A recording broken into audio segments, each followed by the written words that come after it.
Yes, this is Mr. Controversy, and this is the infamous three-point conversion station. Keep it locked.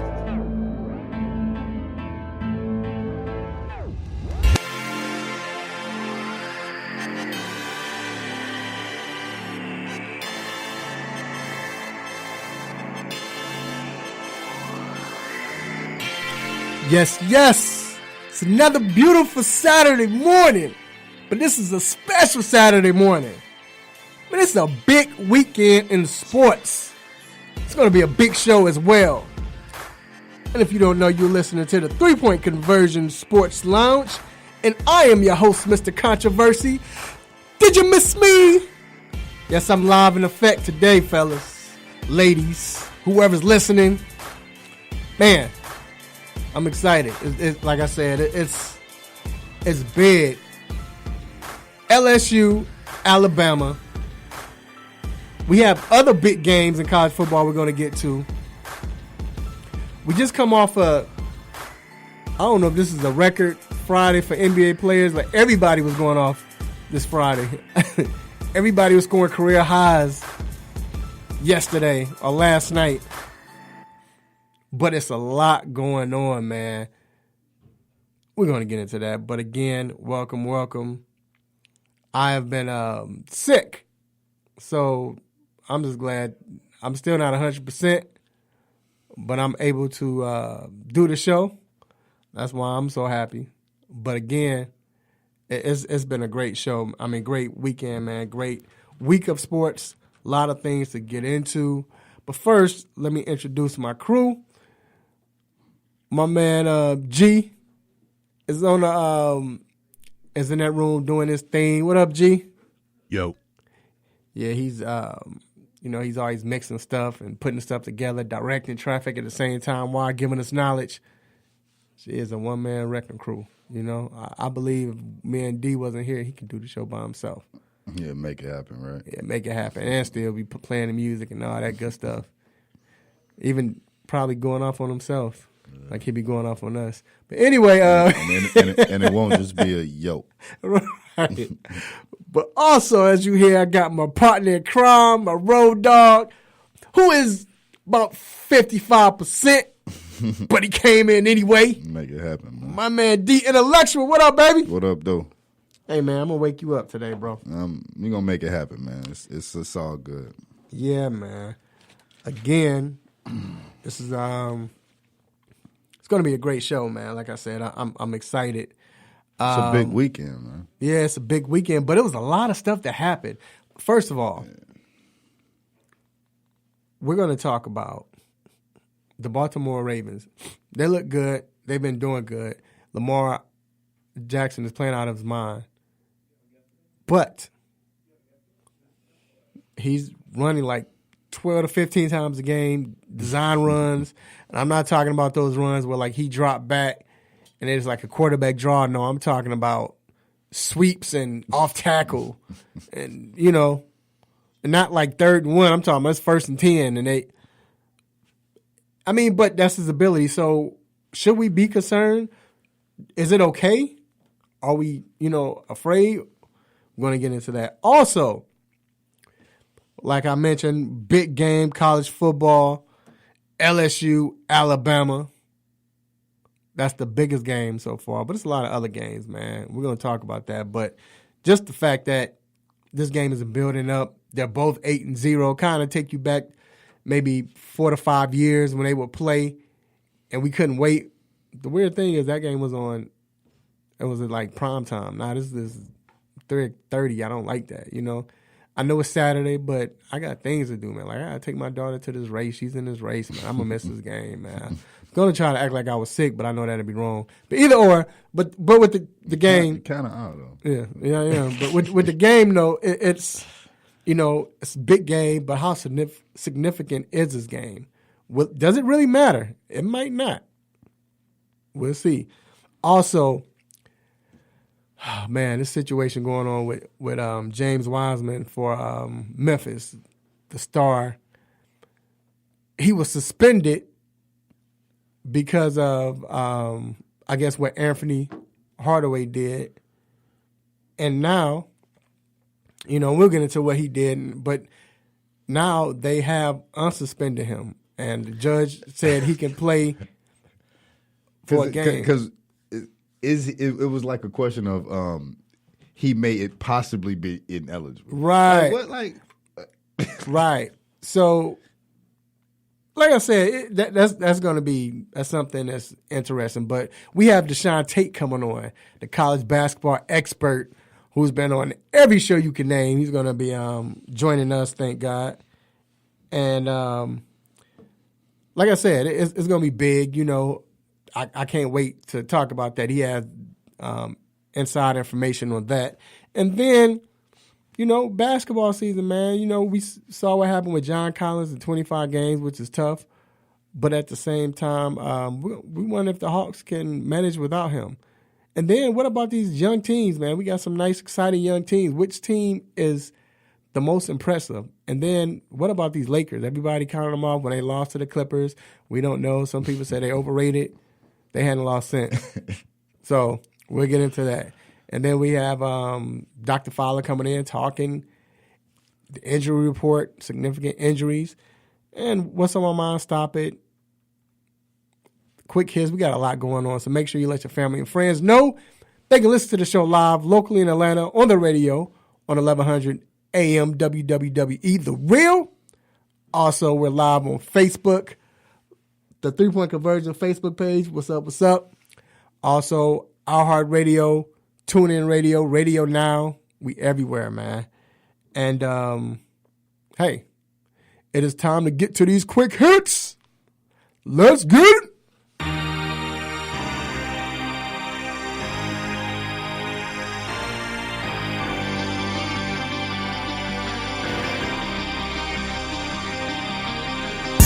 All right, first shout out to Sharon Beats for the sick beats. So, we're going to start off like this. Man. So, Rick Pitino. Do y'all remember Rick Pitino? Yeah. You remember Rick Pitino? A little bit. G, you remember?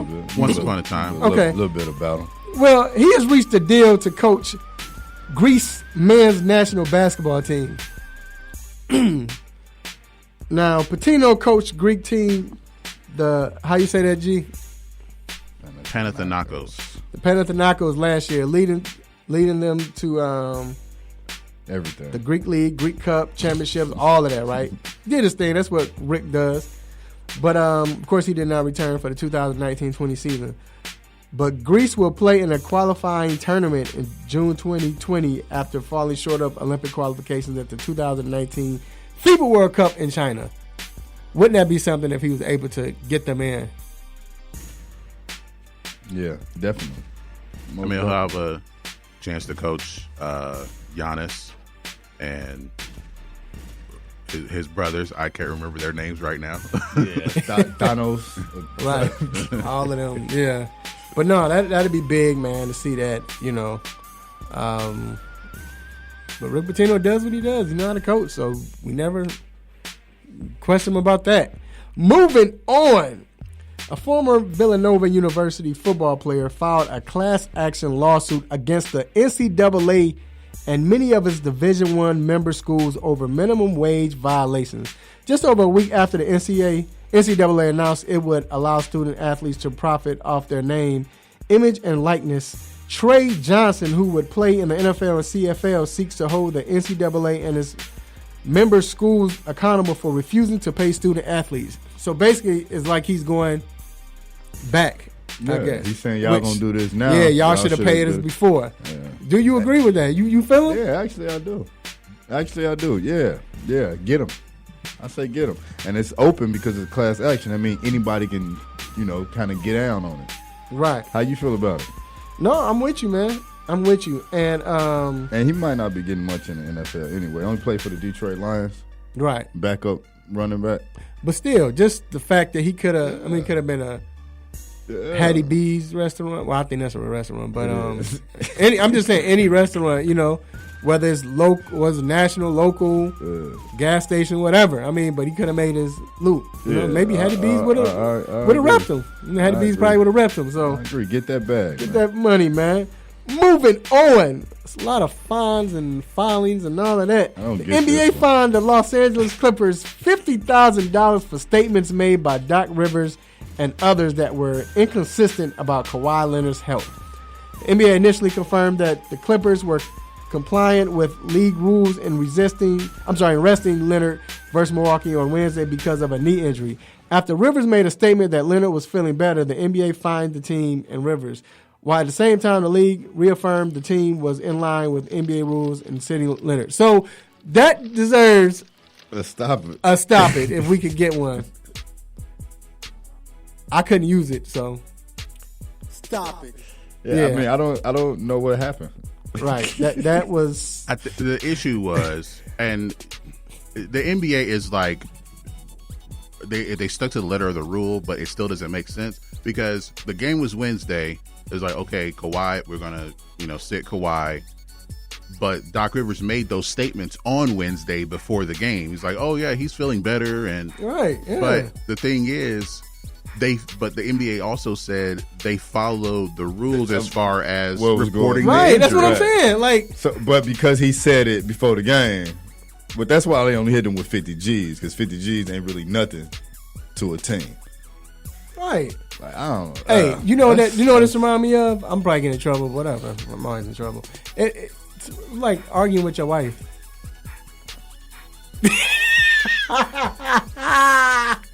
Or with your girl, y'all know how it is decent. I ain't saying that they say something that it don't make sense. You like, huh? That's the You same. gotta Man. talk when you get home. No, it's like if you are arguing with your girl or your wife and you say something that is right, you are correct, but she's still mad. She's still Even though gonna- she knew she was wrong, but she's she's still gonna mad argue at with you. Yeah. She got to keep that energy. She Yeah. keeping that energy, like no matter what. She keeping that Exactly. energy. Moving on. Let's hurry him get off this. She might not be listening right now. Professional middle distance runner Mary Kane was featured in a video op released by the New York Times in which she alleges abuse during her time with the Nike Oregon Project Track Club and coach Alberto Salazar. Kane said Salazar obsessed over her weight and forced her to take medication, some of which was banned. She said the weight loss led to her having bone disease and losing her period for 3 years and ultimately having suicidal thoughts and cutting herself. After the USADA gave Salazar a 4-year ban for administering banned substances, Nike shut down the program. Nike has released a statement that they will launch an investigation. Wow. That's a lot going on. Yeah. He gonna get in trouble. Yeah. They gonna find out some stuff, Yeah. and it's probably gonna lead to him going to jail. And some people who are also on the team on Twitter, they kind of supported her claims. So Right. Yeah, this finna be big, something's going on. and it's gonna be some lawsuits going down. Oh, yeah. You better believe. Yeah, it will be. Moving on. Oh my gosh. Ohio State defensive end Chase Young has been suspended indefinitely by the NCAA for allegedly accepting $5 from his uncle when he was 5 years old. No, I'm just kidding. for allegedly accepting money Jeez, from a family friend to fly his girlfriend to California to attend the Rose Bowl in December 2018. Man. A person close to the situation says the family or friend is not an agent or booster and that the loan was paid back in April this year. Young is working with an attorney to have his eligibility restored. So Uncle James Gave me $200 to Gave fly my his girl nephew- to fly my girl to the game. it was his birthday too, And now it's a problem. and then you can't. Come on, Come on, man! Like the dude not So- an agent. He not a booster. He not. Well, yeah, what do someone you said want he me to was do? an agent. Like he's an NFLPA certified agent, but then some That's other people said, uncle. no, he's not an agent. Yeah. So what if? So his mama can't give him money? Pretty much. That's what it boiled down to. Like if you play in the NCAA, you can't get money from nobody. You have to be broke. You can't get nothing money from unless you fell with a silver spoon. Unless you come from that background. Well, now, Right. and they making this big because, we gonna let y'all get money now, so y'all can't get nothing from nobody else. Nobody else. We giving y'all money. Other than us giving y'all money, y'all Y'all can't get nothing from That's nothing. bogus, man. All right. Man, you know, yeah, man. No, go ahead. He should call it a season. He already a top 2 pick. Yeah, just leave it alone. Top 2 pick, easy. Right. But I know you don't want to give up on your team like that. You know and he got a chance to win the championship. Yeah, but like, so what? I think what eventually gonna happen is definitely gonna be hard for the football part. Is NCAA is gonna get detached from the sport, like straight to the NBA.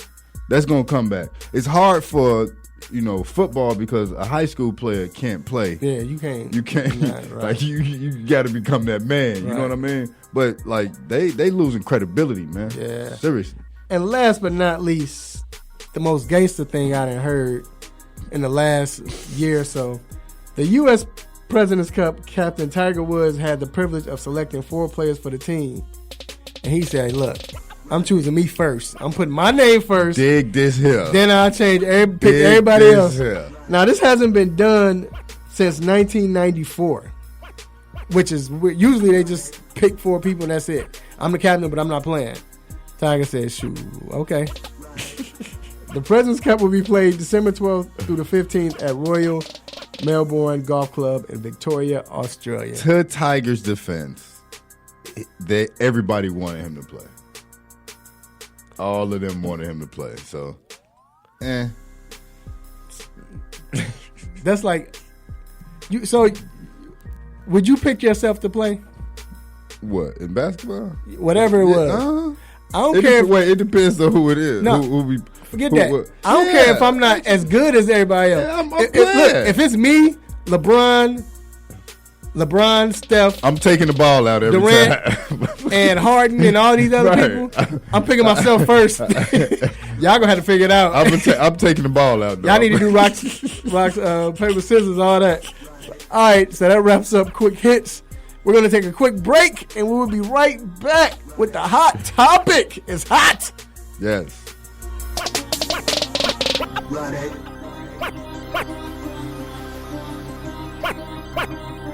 Run it.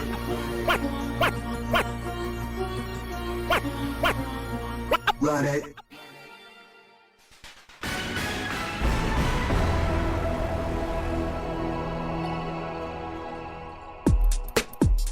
Good morning. This is Greg Hurd with your sports news break. The Georgia Tech Yellow Jackets are in Charlottesville today to face Virginia. The Cavaliers currently sit atop the ACC Coastal Division. Georgia State is looking for their 5th straight win as they face Louisiana Monroe today on the road. A win would set up a pivotal conference matchup next week with Appalachian State. The Atlanta Falcons face a tough task in ending their 6-game skid as they face the NFC South leading New Orleans Saints on the road. Matt Ryan is expected to start. The Buffalo Bills will travel to Cleveland to face the Browns on Sunday. The 6-2 Bills boast the league's number 3 defense in yards and points allowed. Washington is on a bye this week. Freddie Freeman, Ozzie Albies, and Ronald Acuna each won the Silver Slugger Award with the Braves. The 3 awards were the most by any team this season. So please keep following us at the 3-Point Conversion. It's where fans' opinions matter.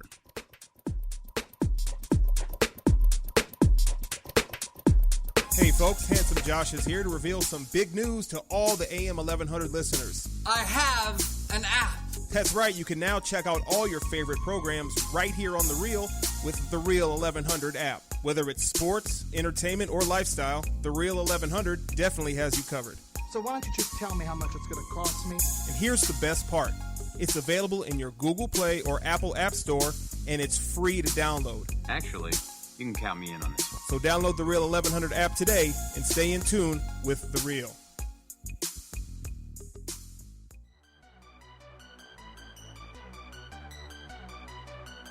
This is Steve Atwater with the Denver Broncos, and you're listening to the 3-Point Conversion. The 3-Point Conversion. The 3-Point Conversion. The 3-Point Conversion. Get ready. From the oven to your ears, it's now time for the hot topic.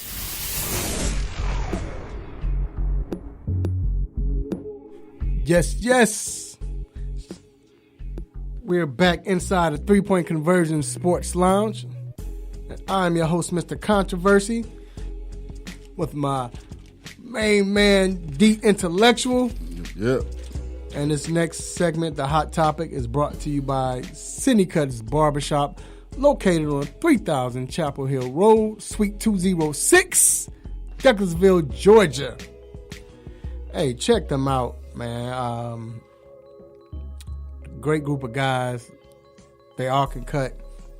And I appreciate them because for the most part, and I'll just say for the most part because, I mean, you never know what something, I don't know, but I know mostly everybody, if not everybody, supports the show and supports the three-point conversion. Like, you know, we definitely appreciate it. You know, like I said, they're about community, unity to children, and they are listening now. If you're in there and you're getting your hair cut, make some noise. No, I'm just playing. We can't hear y'all, whatever. I just wanted to say that one time. But no, man, you know, y'all getting handled. And like I said, if you listen to the radio, go there, get your hair cut.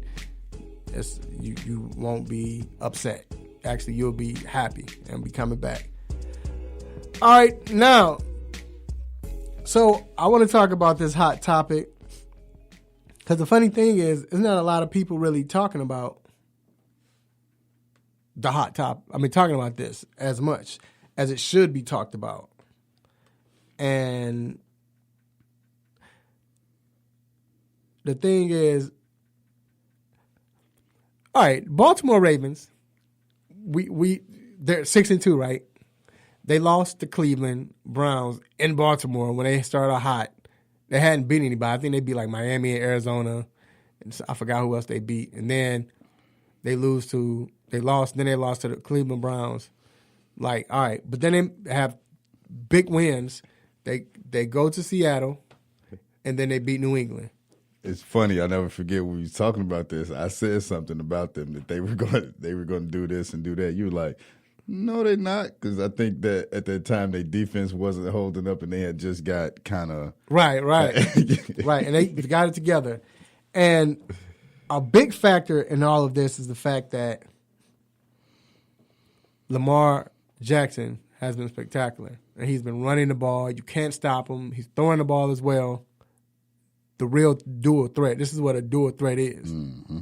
But should we be concerned of how they are using him? Now, how they're using him is effective. It's working. That's why they are where they are. New England had nothing for them when it came to Lamar Jackson running the ball. He rushed the ball, I think, 14, 15 times, something like that. He's killing everybody. But yet still, should this be a concern, D, the way that they're running him? I actually, this is one of the situations I'm going to say no. Because I think he know how to run, right? And what I mean by it, have you seen him take real big hits? Now, I know he's not the size of a running back, right? Because he has to be a quarterback, right? And even Cam, who is the size of some running backs, you know, he eventually, you know, he wears down, right? But I haven't seen him take those big, shocking hits, right? Like he knows when to, and he knows what to do. So I don't think it's going to be a problem. I think that the way that they run him is smart. They're not running him like he's a running back. They're running him in the right type of plays. Right. G, how do you feel about it? I think the key is that they have to put him in situations to where he's not taking so many hits. I mean, he's not a power back. He's not like Cam Newton, who is built like a tank. We'll say he's the best built like me short yardage option in the history of the league. Lamar almost built like me. He is slight, to say the least.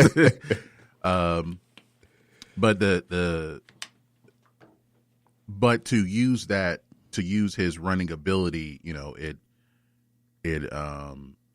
opens up everything else. You know, it's kind of the classic strategy of using the run to set up the pass. As people say, well, he's not a great passer. I mean, I think he's okay. But if you're trying to, you know, he played in a spread system, and if you're trying to develop him, well, let's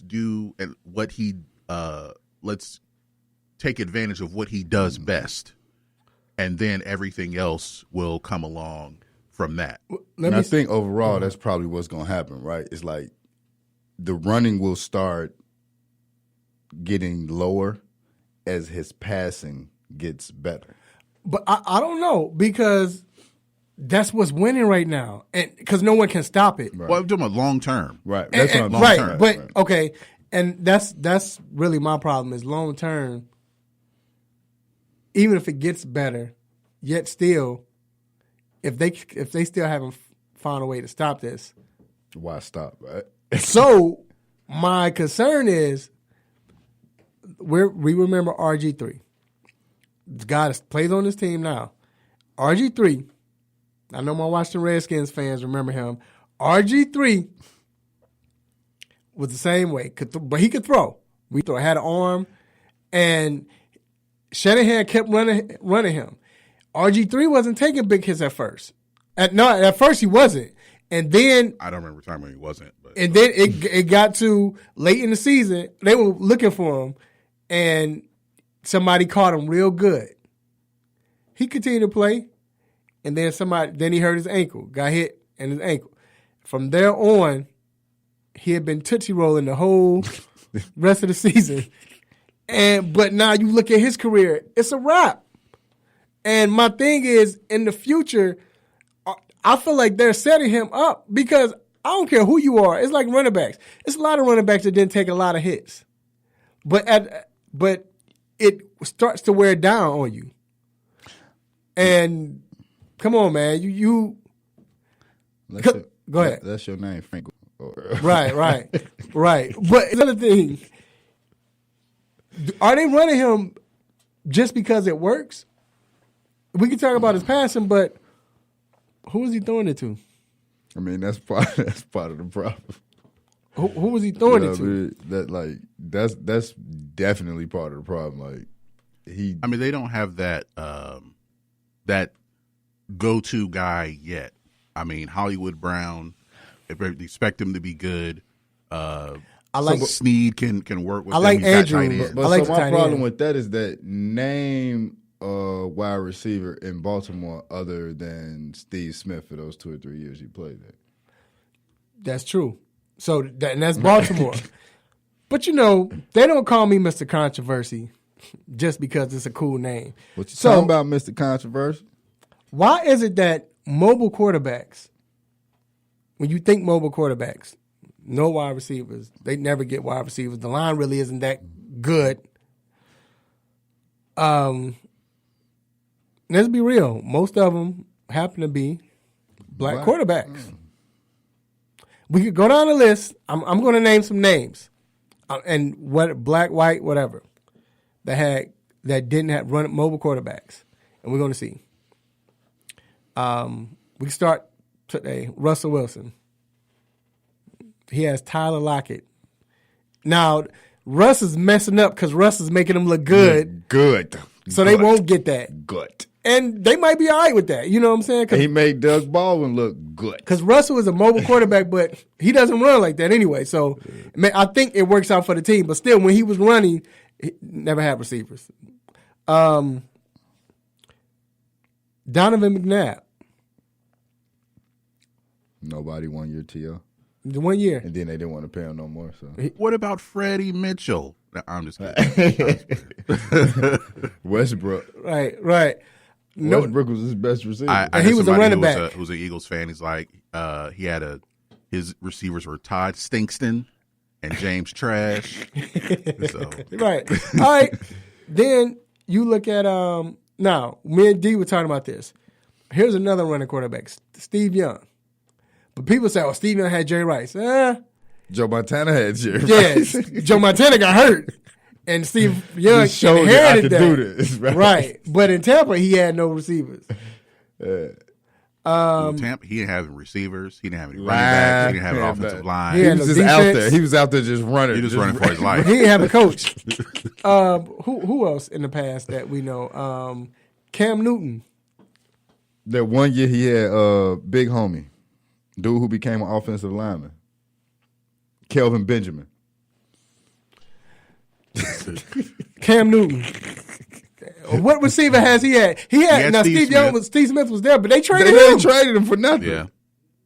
Then after that, we're gonna run power sweeps. And we're gonna get rid of your best cornerback too. So my whole point is, this is a trend, y'all. This is a trend. This only caveat is I'll say Deshaun and Hopkins. Right, but Deshaun got there while Hopkins was there. Right, but right, they facts, are facts. building. No, but they are building because they picked up what's the other wide receiver? I can't think of his name. Fuller. If So that's the only caveat. You're right. If he can stay healthy. So my point is though, we keep seeing this. No one speaks of this. Usually they don't have a good offensive line. They don't have wide receivers, but they're used to having, okay, we know he can run the ball. Shoot, go to look. It's just not a black thing. Go to Buffalo. Yeah, Josh Allen out there running for his he still ain't got a receiver. When Tyrod was there, no receiver. James Brown, his best receiver. John Brown, So my point is, I said James Brown. Yeah, my point is, I don't understand why does this continue to be an issue? Because they figure they can't throw, so they don't need no receiver. Or That's the only thing I can think of. Or they figure that because they are good with their legs, they should be able to make a. Like I said, I don't get it. I don't like it. With Lamar Jackson, it's an issue as far as if they keep running him like this. And I went back and forth because I'm like, I mean, if that's his ability, that's his ability. He's a football player, but yet still, too many hits gone. Like legit. Like let's be legit, right? Cam Newton is not playing in Carolina no more, right? Right? We can pretty much come to agreement on that. He's probably not going to play in Carolina no more, right? I ain't gonna say that. I don't know yet, but go ahead. But I hear what you're saying. Why? Because of injuries. Yeah. Why did he get injured? But here's a better one. Why don't they like to pay running backs like they pay them? Because they don't last long. Exactly. Why? Because they take punishment. What's your running back career? 4 years? Right. About average 3 years. Yeah. So my whole thing is, if you have a quarterback and you don't pay running backs because you say they don't play as much, but you have this quarterback, but you're running him like a running back, what are you saying? I'm just saying. But we're gonna end it like that, man. This is we'll continue to see this. But again, same thing we saw with RG3. That's all I keep thinking of. Yeah. And I don't want to see the brother go down like this. Me neither. So, but he's balling. You know what I'm saying? And it's hard to resist because you can't stop him. Them Pats. Yeah, you can't stop him. They didn't know what to do. It's hard to say, all right, we're not going to run him. I don't blame them for not running him, but I'm just saying it should raise a concern. But anyway, hey, I digress. All right, we're going to take a quick break. Keep it locked. More sports to talk.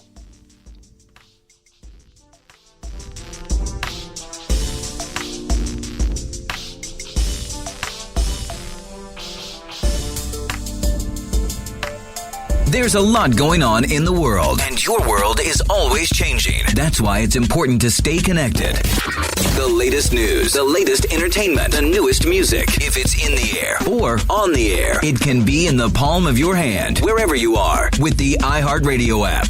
iHeartRadio. Over 1,500 live radio stations from across the country, and over 15 million songs to create your own custom stations. Text IHR to 45495 to download the app or listen at iHeartRadio.com. Standard text and data rates apply. If you love them enough to listen to them practice the same song on tuba, please be done. Over and over and over and over and over, then surely you'll check NHTSA.gov/the right seat to make sure they're correctly buckled in the back seat. Sounds good, honey. Check today at NHTSA.gov/the right seat. Brought to you by the National Highway Traffic Safety Administration and the Ad Council. Okay, kids, Dad's gonna teach you how to dance. First, spread your feet apart. Then, pump your knee. Dance like a dad. It's a great way to make a moment with your kids. Visit fatherhood.gov. Brought to you by the U.S. Department of Health and Human Services and the Ad Council. What's up, people? I'm Real Mike Robb, Super Bowl champion of the Seattle Seahawks. You're listening to 3 Point Conversion. Let's get it.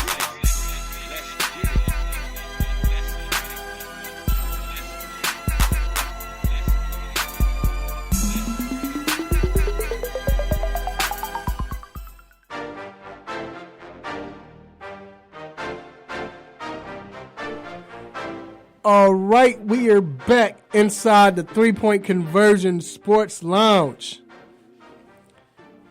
And all you college football fans, Christmas is almost here. This is like the night before. Get to open that gift. You pick the big gift to open. And the big gift is LSU going down to Tuscaloosa to play the Alabama Crimson Tide. Both teams are 8-0. Man, this is going to be huge. But before we get into that, we like to start off with our nosy neighbor. And nosy neighbor watch. And D, who is your nosy neighbor watch? What's the team you've been nosy about, a player or coach or whoever? Minnesota. You know, they out there, they 8-0. They got a big game this week. They can really shake up the whole playoff situation. Yeah, not even a Big Ten. Just the whole playoff situation.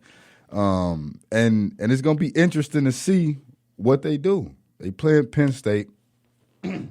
It's an early game, so it's like as soon as we leave here, it's going to be, you know what I mean? That's actually a game that I'm going to watch. I want to see this game because let's say they beat Penn State.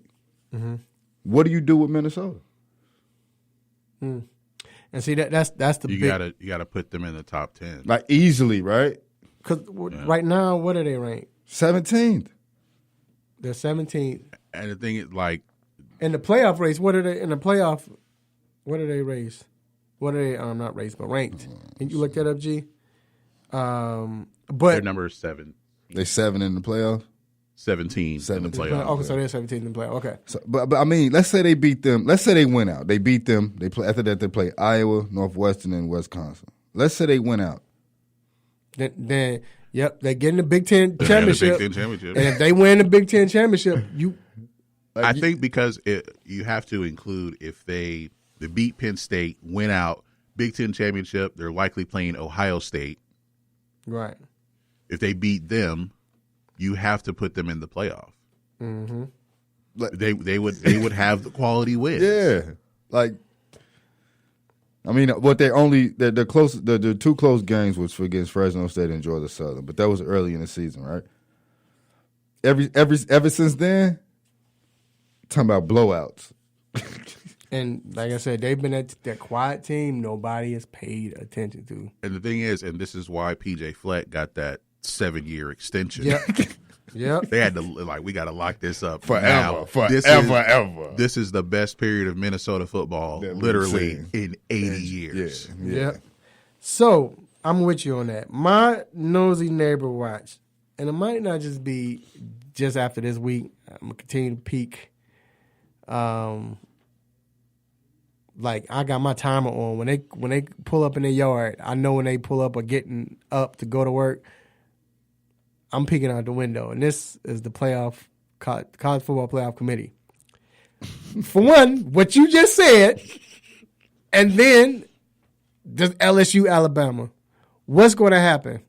What would determine a team not getting in? Right. You got 1 and 2 playing each other. Then not only that, if Minnesota beats Penn State, where do you rank them?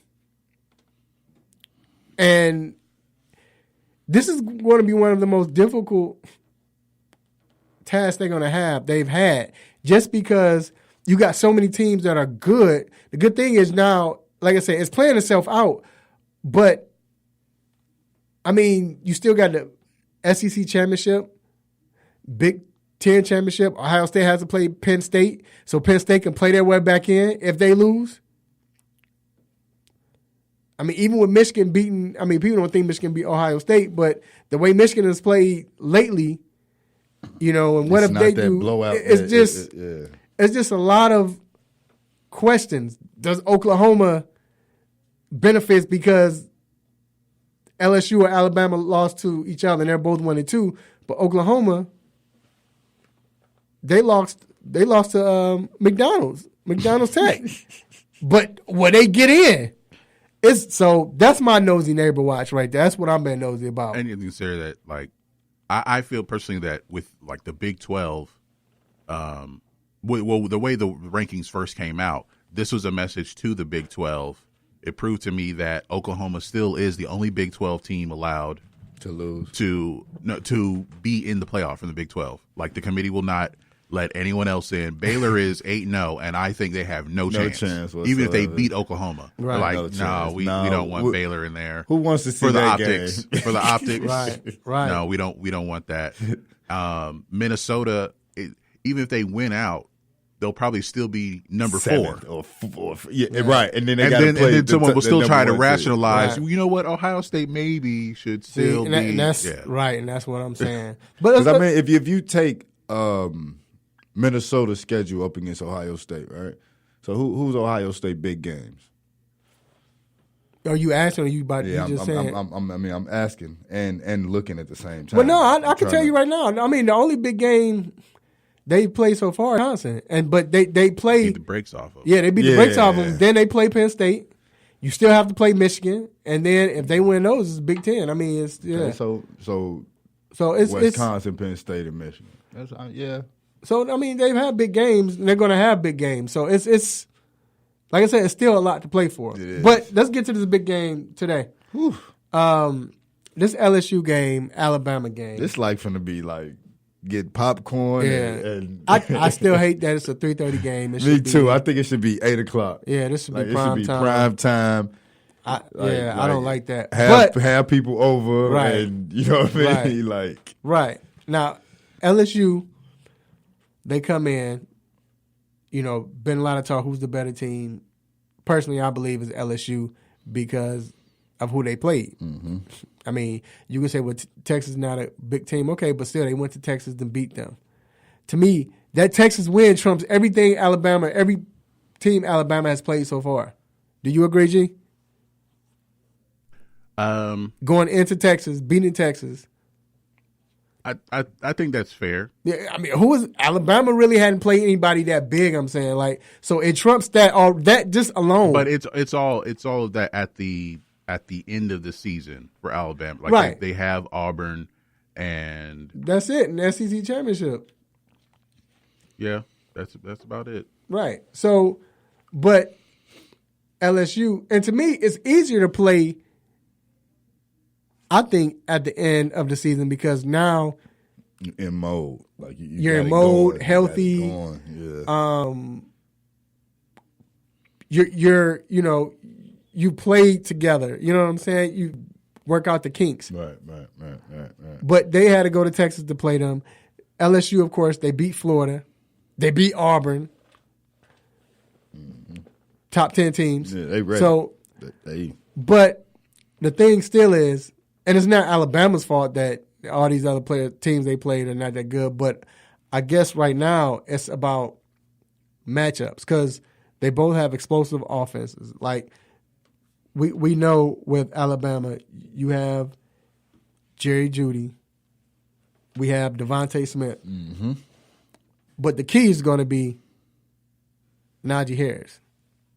That's I think he has to have a good game. But if the two wide receivers play well, then the running back, Harris, can come in and he can do his thizzle. He can get in, get a few yards, then defense is on their heels. So it's contingent on if LSU's defense can stop something, stop one of them at least, which I would say it'd have to be the receivers. Alabama's defense going to have to stop something too. Justin Jefferson leading the SEC. Second in the SEC is his fellow receiver, Jamar Chase. Right. So they both leading the conference in receiving yards. Right.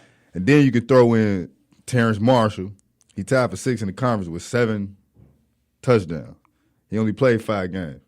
So he's a touchdown machine. Yeah. So Alabama got to come with it too, or it's going to be a long day for that secondary. Yep. But that, like you said, though, that secondary plays against, in practice, top-tier receivers. Right. So they should be prepared for that. Right. So this is overall going to be a good game, man. And I think LSU's defense has gotten better throughout the weeks. Mm-hmm. And now I think they primed to play, Alabama in this explosive offense. Now, the key, of course, is going to be Tua. Is he healthy? And of course, we have Dr. Fowler coming in later on talking about that. But that's the key, of course. But let me jump on this real quick. Go back to the College Football Playoff Committee. If Alabama loses, they're still good, right? I think it's in the fashion. It's going to be in the fashion that they lose, right? And not just them, LSU also. Like, it cannot be a blowout either way. Right. Like, if it's one of those 37-34 last second field goal, we're probably talking about one person moving down two spots. They might move them out. They might switch them out. No, they even might move them out the playoff. That's fine for now. Right. But still, so Alabama loses, but Alabama still has to play Auburn. So let's say Alabama loses, they play Auburn, they beat Alabama. They beat Auburn. They don't get in the championship game. LSU gets in the championship game. More than likely they'll play Georgia, right? Right. They play Georgia. They beat Georgia. Your 4 teams now, because Oklahoma hadn't lost since who they lose to was what? TCU? Oklahoma, they lost to Kansas State. Kansas State. Okay, since Kansas State, they hadn't lost. You would still put Oklahoma over Alabama? But you got to remember, Clemson's not in the top 4 right now. But Clemson will move up, so it'll be. But you got to remember though, they'll move up. Who? Penn State, Ohio State. One of them gonna lose. So it's gonna play itself out. What if they don't? No, they play each other. They have to. Yeah. So Facts, it's gonna play itself out. So my whole point is, so you're saying what you looking at? Alabama, LSU, Ohio State if they win. Right. But Alabama, it's not like it's a big. It's the end of it. It's a big loss. Right. It's not that significant. Right. But if LSU loses today, would you say the same? Because they don't have another big team they play. But look at their resume. Right. But we are in the College Football Committee. They were men. Because all about is, what have you done for me lately, which I don't agree with. Right.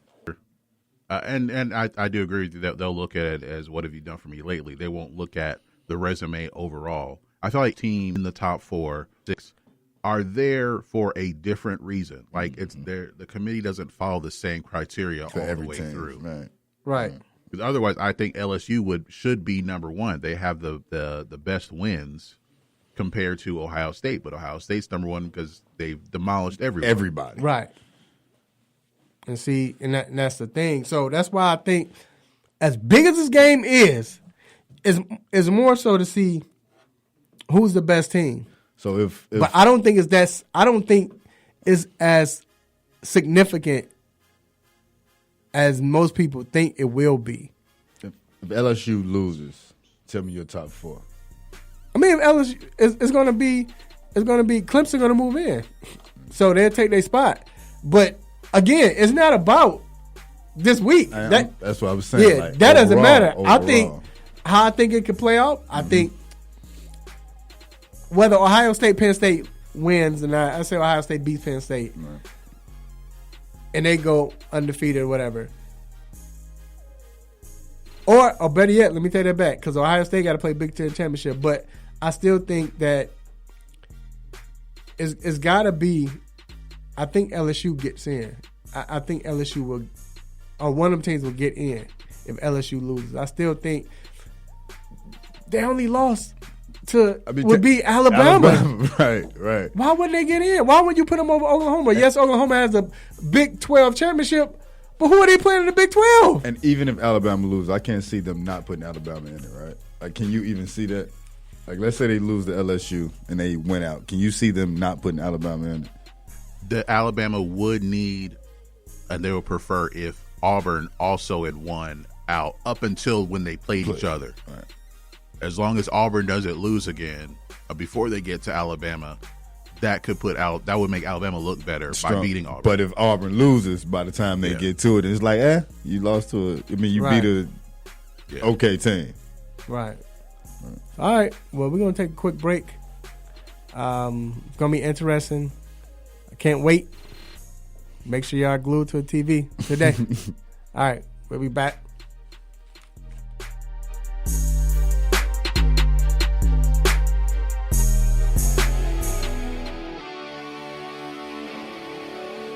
Have a sports injury?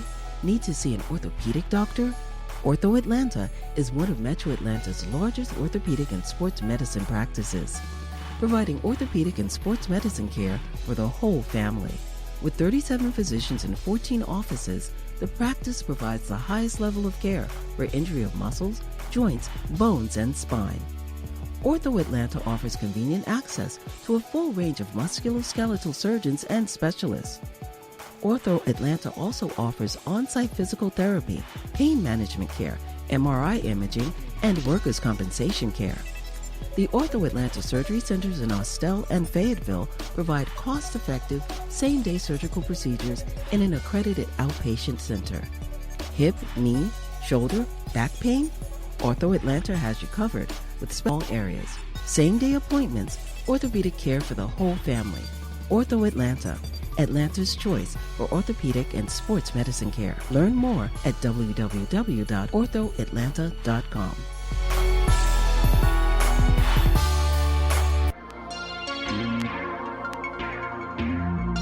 What's up? This is Gilbert Arenas, Agent Zero of the Enemies, rocking with the 3-Point Conversion Radio. Y'all tune in. Holla at your boy.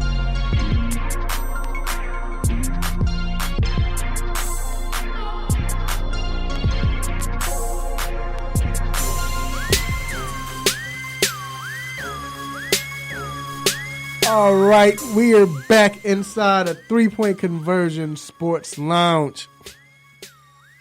Sticking with college, but not just college football. Man, this week college basketball kicked off. You saw it. It was crazy. It kicked off with a bang, too. Yeah. Big games.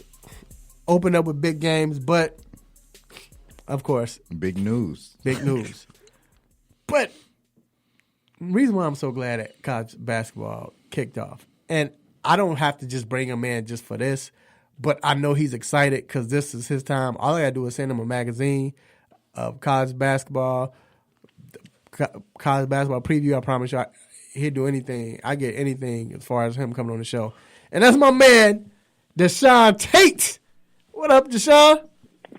What up, though, man? Appreciate y'all for having me on, man. Speaking of magazines, you know, I'm a big magazine aficionado, like a huge magazine collector, dude. Like I say all the time, God forbid, knock on wood, if there's a house fire that break out in this joint, bro, the first thing I'm going for, bro, is my magazines and my credential collection, bro. Like off rip. I'll come back and get all the other stuff later, bro. Right. I gotta have my magazines. I've got all the college basketball magazines dating all the way back to 1994. My very first issue was Michael Finley on the cover when he played for Wisconsin. So we deep in here. Baby. Right. Yeah, see, that's what I said, man. This dude, that's all I said. All I got to do is get you a magazine, basketball preview, college basketball preview magazine. I'm good. So, no doubt. And we know come January when football fully over, you're going to really be ecstatic. Football. What's that? What's football? So, man, look, big news popped off this weekend, or this Friday. You know, it was big. Memphis Tigers freshman standout, James Wiseman. First, he was suspended, talking about because of, and I'll let you explain more, but Anthony Hardaway helped his family move when Wiseman was 3 years old, and then but helped him move when he was young, and so they suspended him, and he's not eligible to play. But the judge comes back like, well, he kind of eligible. We're gonna let him play, and he played last night. What's going on with this situation, Sean? All right, so here go the rundown. Let me say this first and foremost before I say anything. Okay, according to my sources, that is very close to the situation, very close to the program. Okay, prior to Penny Hardaway getting the job, Penny assisted in moving the family from Nashville to Memphis to secure, obviously, the recruit. Right. At that point, Tubby Smith was the coach. In a roundabout way, it was all but done of Penny being the head coach at Memphis next. So obviously, I would imagine I would imagine that Penny would know that he's going to be the head coach at Memphis at that point. So that's an $11,000 expense, as according to the reports, in terms of the move itself from Nashville to Memphis. On top of that, probably in increments, you add another 200 racks, 200,000 on top of that. That's not little money. And to show that they're not messing around with little money, because Memphis basketball in that city, that is their NBA team. That's considered, nobody, Grizzlies, this and that, whatever. It's Memphis basketball. That's what that city is all about.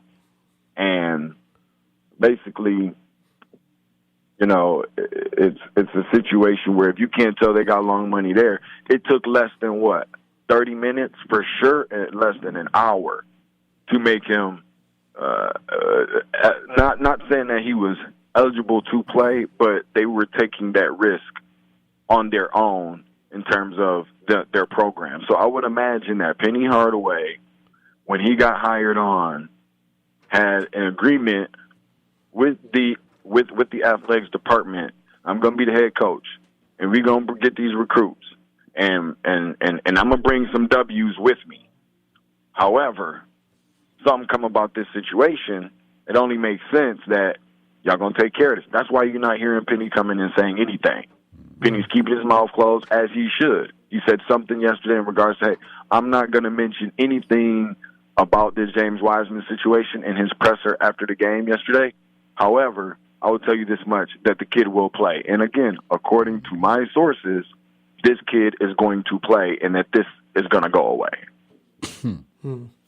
That's big balling right there. That's big talk. That's big talk, and that's big money. So I don't know if judges is getting their hands greased too to push this through or whatever the case. I think it came down in a roundabout way of somebody probably being salty and not getting their hands greased, so they figured that they go, or could be another program that said, hey, we're gonna go all out and put this on record because we didn't get the kid. But somebody didn't get their hands greased. Two things we know. One, we know somebody didn't get their hands greased, and number two, we know somebody did. Yeah, definitely. Wait, and I want to make sure I throw this one little piece out there. I'm sorry, y'all know I get long-winded. No, this is great. Go ahead. But in addition to that, this is something that's not only going to go away, but there's a little proof behind it because there had been some, and I'll leave this undisclosed, there's been some issues in the past with a particular Memphis player that got into some legal trouble as well, and that went away as well. So with that said, now I know it's a different kind of legal, and I understand that, but that went away, just like this will go away, based on the same representing attorney from both of the situations. So he put up numbers last night too, 17 and 9 off 4 of 4 shooting. So that's crazy, man. Like I said, it hit us big. We all saw it. We were like, well, first he gets spent and then he's out to play. So that's good stuff. I do appreciate Penny saying he's going to play. Right. Like he's going to play. Yeah, the kid's going to play. Point blank, period. And again, when I got a hold of this situation and my source told me that the kid's going to play and this is going to go away, following that, just for confirmation, Penny came on after the game. Now, when I reported this, it was during the game, right before the game tipped off. Penny came on in his post-game press conference and said the exact same thing. The kid's going to play. And they're going to take their chance. They feel confident that nothing's going to come of it. And to be honest with you, it could be either the kid not playing or the kid playing. And the kid's playing. Right. So that's all we can run with for right now. The facts is the facts. The facts that as of right now and as of last night, the kid's going to be on the floor. Absolutely. Now, what team do you believe made the biggest or greatest impression this week? I don't know. You know, obviously, you know, Duke and Kentucky both had big wins over teams that was ranked higher than them. I think that Duke is a team that, in terms of impression and who impressed me the most, is obviously got to be, Duke, based on the fact that they don't have the same class that they had. They don't have Zion walking through that door. They don't have RJ. They don't have Cam. They don't have Marvin Bagley. They don't have Grayson Allen. They don't have Wendell Carter. They don't have Trayvon Duval. They don't have that same core group that's coming in there and taking the floor with Duke uniforms on. But they have players that, maybe not as talented or considered to be as skilled or whatever the case may be, but Kansas is a lot bigger than them in terms of size. And they went out. Kansas has 3 7-footers between Silvio D'Souza, Udoka Azubuike, and David McCormick. And they shut those guys down. And those are all 7-footers. And you got to give credit to a Duke team who's not as big as them. And it's not like Duke's, front court gave a lot of production in terms of, what you would see show up on a stat sheet. And so they did it with their defense, and it just goes to show that you can't count out Coach K at any point because he's arguably or inarguably the best coach in the history of college basketball. It definitely is, man. And, I'm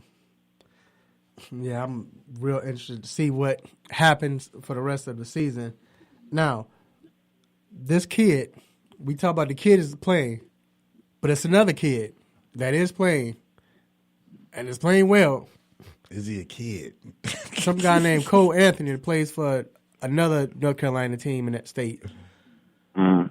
How good can this guy be? And is the hype real?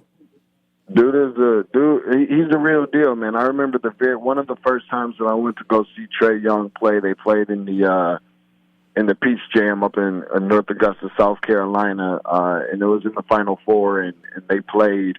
Matter of fact, in the championship game for the PSA Cardinals, a team that's based out of New York on the Nike EYBL Nike circuit, and on that team you had a lot of really, really good talent. Obviously, Cole Anthony was a starting point guard on that team as a freshman when Trae Young was going into his senior year. Him and Michael Porter Jr.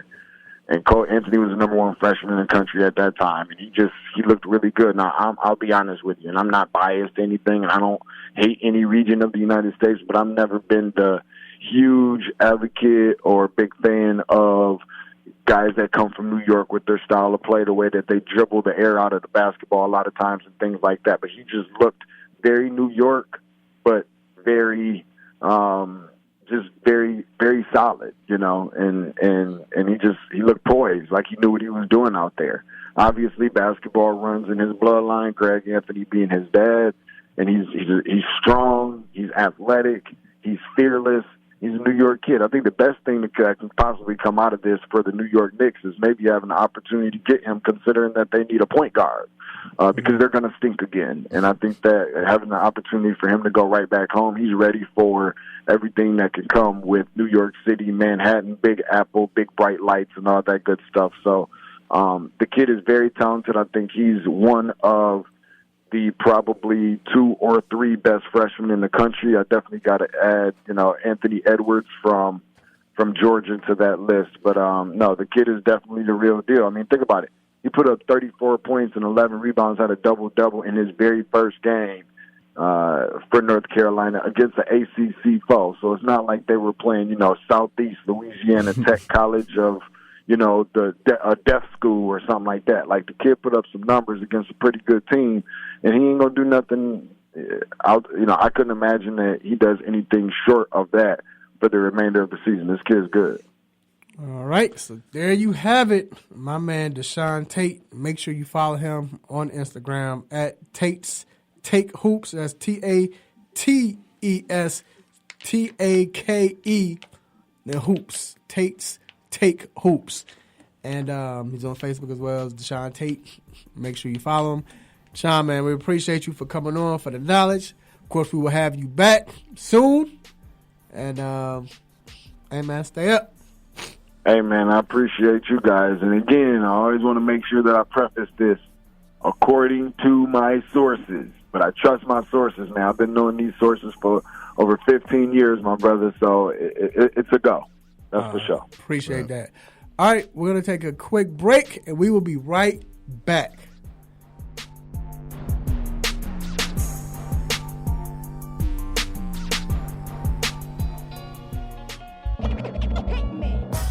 What's happening? It's your man Big T doing big things. Y'all know what it is. ATL Hawks official DJ and Rap City forever. You're checking out the 3-Point Conversion Radio. You dig?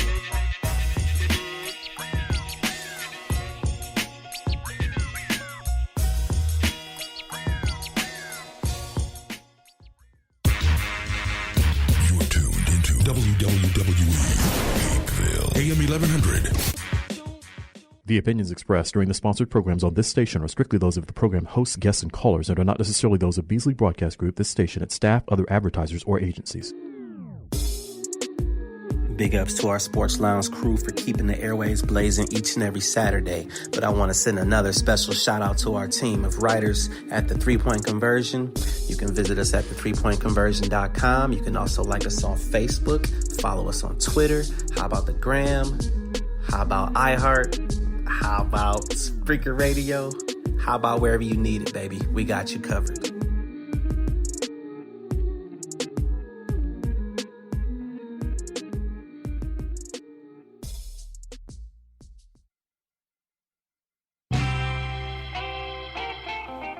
No mercy. Don't let up on him. Go hard on him, Mr. Controversy.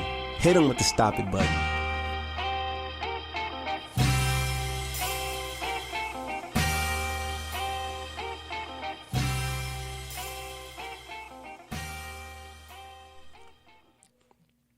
All right, we are back inside the 3-Point Conversion Sports Lounge.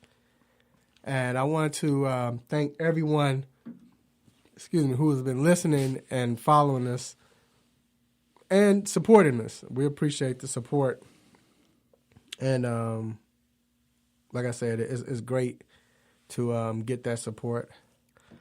Also, I want to say, man, thanks to it's certain people that follow us, man, and they don't say a lot, but D, when I tell you, they sharing, what we doing and all of that, and get people telling us, hey, man, I heard the show and all of that. It's just good. It's good to get that, So it's like I said, I appreciate all of that. And now it is time for the most infamous, the most famous Stop It segment. Let's get it. Stop, hey. Stop, stop, stop, stop, stop. Stop it! Stop it, stop it. Yes, S-T-O-P, new word, I-T. Stop it! Stop it. Get some help.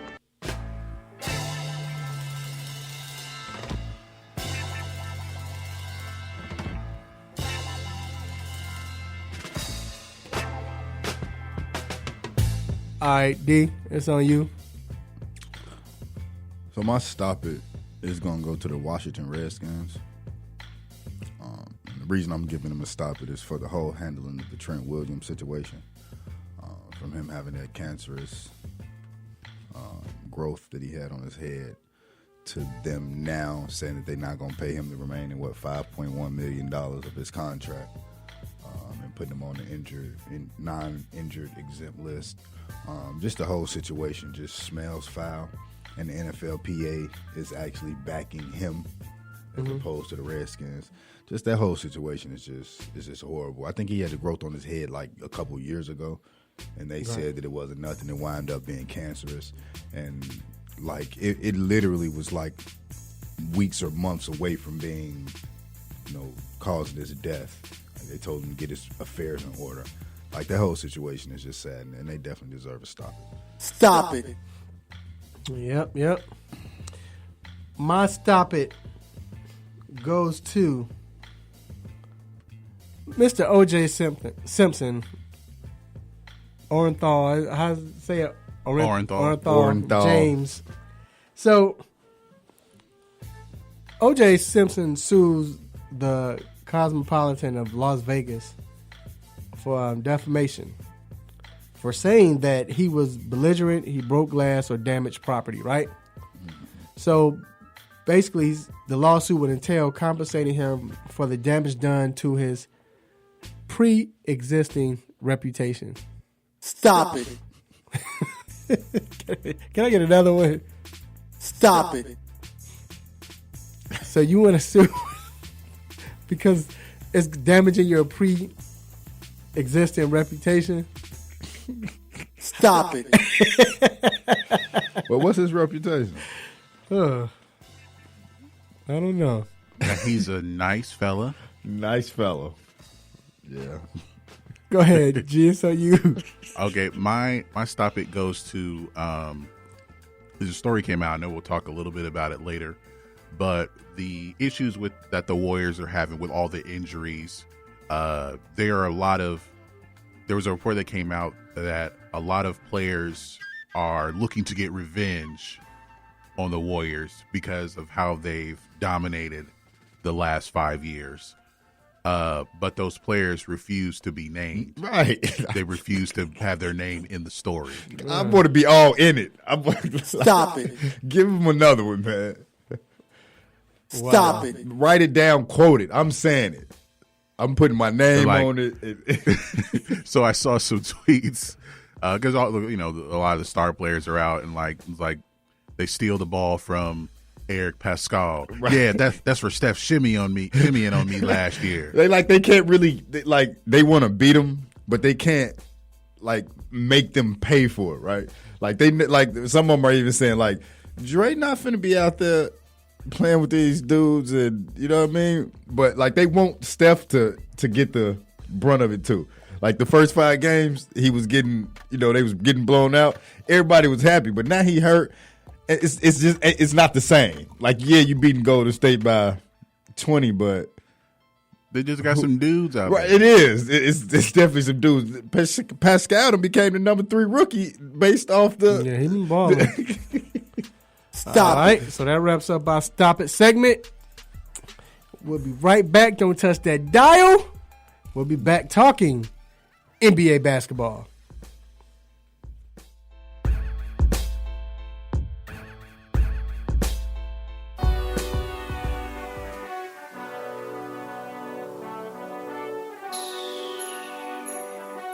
Let me break down to y'all what's so dope about the three-point conversion.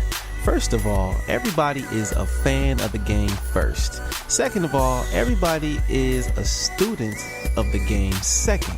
And third of all, we're the average sports fan just like everybody else. We're not coming in here walking with our nose tipped high, acting snooty, acting brand new. This is a grassroots organization. Bar none. The three-point conversion, where fans' opinions matter. Be sure to visit the website www.the3pointconversion.com. Get your fix, get your articles, multimedia, and everything else that you, as a sports fan, need. So again, the3pointconversion.com. It's where it's at, man, where fans' opinions matter.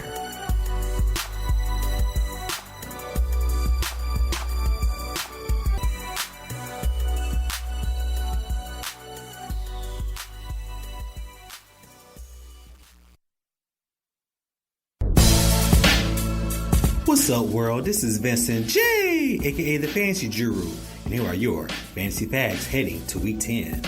Buffalo Bills running back Devin Singletary comes in as a great flex play this week. Last week against the Washington Redskins, the Bills finally let Singletary loose and had 20 carries for 95 yards and a touchdown, as well as 3 catches for 45 yards. This weekend is a good matchup on the road against the Cleveland Browns, so I expect Singletary to be dominant. One player who I'll consider not starting this week is Cincinnati Bengals wide receiver Tyler Boyd. First of all, Boyd only has 1 touchdown this season, and to make matters worse, the Bengals decided to bench starter Andy Dalton for Ryan Finley, so it's going to be a tough outing for Boyd to be great against the Baltimore Ravens. My sleeper pick this week is New York Jets wide receiver Jamison Crowder. Last week against the Miami Dolphins, Crowder had 8 catches for 83 yards and a touchdown on 9 targets. He has a great matchup against the New York Giants, who allow the 4th most fantasy points to opposing wide receivers this season, so Crowder should continue to shine. Now, if you want to check out more fantasy facts and my ahs and ahs, make sure you continue to follow me on the web at the3pointconversion.com.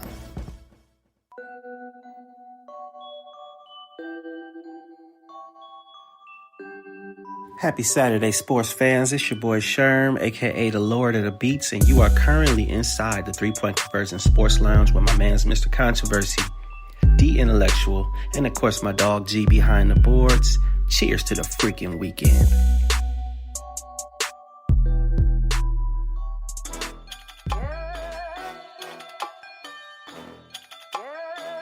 All right, we are back inside the 3-Point Conversion Sports Lounge.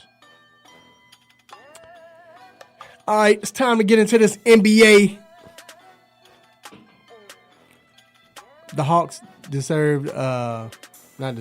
they heard and received a major blow when John Collins had been suspended for 25 games for taking basically a steroid substance. Of course, he stated he didn't know, but whatever he took, I can't remember what the name of it was.